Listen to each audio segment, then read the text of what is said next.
Hello everyone, our team will present our project titled Integrating Lexical Dependency Graphs with Transformers for New Summarization. In the following sections, we will introduce our motivation, data preparation with model design, and discussion and conclusion. First up, we'll look at the introduction. Abstractive summarization faces three main challenges: preserving logical flow, maintaining key entity relationships, and avoiding information loss. Traditional sequence models like transformers, despite their success, often treat language as flat sequences, overlooking syntactic dependencies. For example, in news articles, relationships like Jared Allen to San Francisco 49ers are crucial. To address this, we propose a novel framework that combines lexical dependency graphs with T5 and BART. The LDG's model employs a nodes and edges approach, whereby words are represented as nodes and syntactic links are represented as edges, explicitly capturing hierarchical structures. By fusing these graphs into transformer encoders, we aim to bridge syntax and deep learning for improved summarization. Let's briefly review the landscape. Abstractive summarization has progressed from template-based systems to neural sequence-to-sequence models. The advent of transformer architectures marked a paradigm shift, enabling models like T5 to handle diverse NLP tasks through unified text-to-text framework. Concurrently, BART leveraged denoising objectives to improve contextual reconstruction. However, they lack structural awareness. Prior works used dependency graphs for tasks like extractive summarization or text classification, but few integrate them into abstractive transformers. We identified key gaps: syntax, negligent abstraction, peripheral entity loss, and limited evaluation matrix. Our approach fills these gaps by directly fusing LDGs into T5 or BART encoders and using centrality analysis to prioritize salient. Next, I will introduce about data preparation, which contains two parts: data source and data cleansing. We find our data set from newspaper text summarization CNN Daily Mail. And also, our dataset have many characteristics. For example, the training samples, validation samples, and test samples. Each instance comprises a full news article body alongside a concise highlight section. Also, the dataset have many key benefits. For example, the large scale and high quality summaries, which provides a rich real-world source of professionally written text summaries. Next, we have 6 steps to clean our data. For step 1, we enforce data completeness. We use drop-NA method, ensuring that the data is complete and free of gaps. For the next step, we strip non-alphabetic characters. We remove numbers, symbols, and punctuation by using regex to return only alphabetic content. And next, we normalize white space and also store the cleaned text. For the step 5, we analyze text statistics. We calculate token counts for both original and clean text to detect length outliers requiring filtering.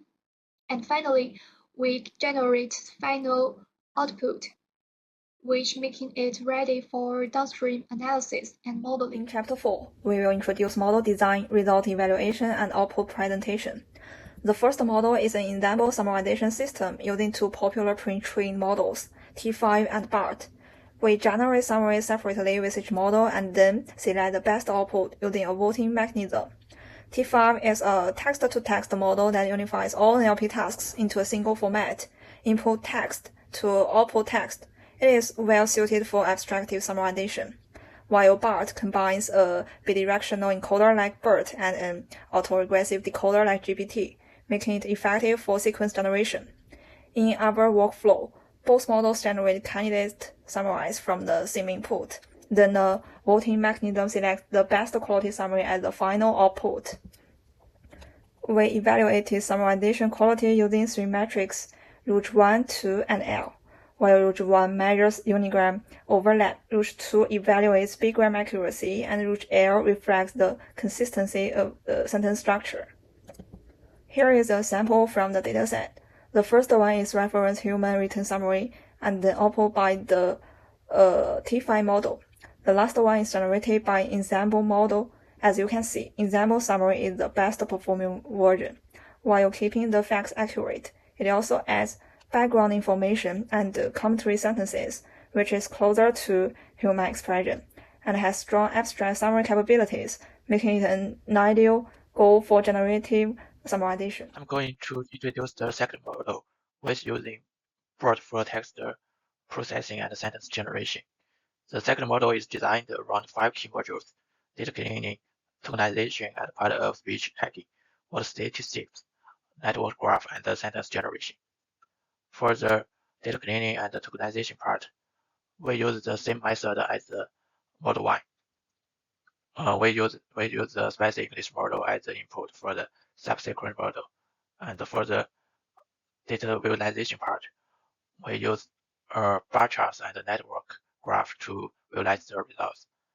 And for the sentence generation part, we use the pre-trained port model to generate sentences based on the keywords input by users. And this is the result of data visualization. We built a bar chart to show the top 10 word frequencies, and we built a network graph based on word segmentation and sentence structure.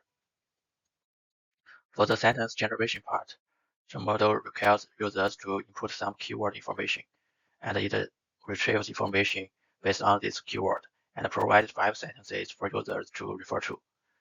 And here are some specific examples of using this generative model, including user input and sentence output. So now I will introduce the discussion and conclusion. So first, I will discuss model strengths and limitations, which are about evaluation of model performance. First, semantic fidelity.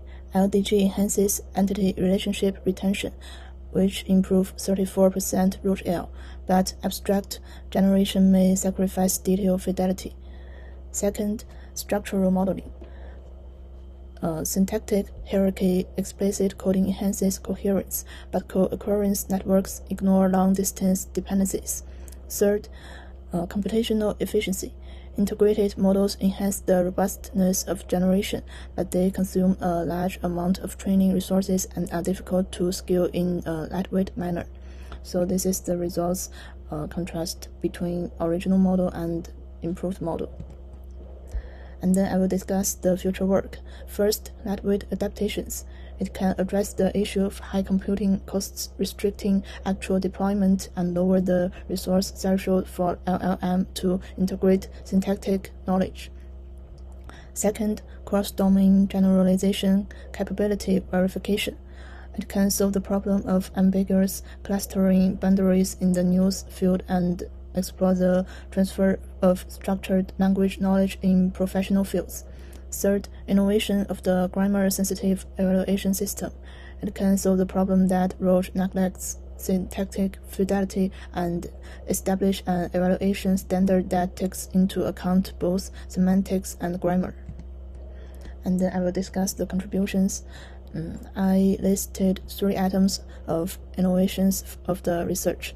First, LDG pipeline established a reproducible pipeline for LDG construction using SPACY.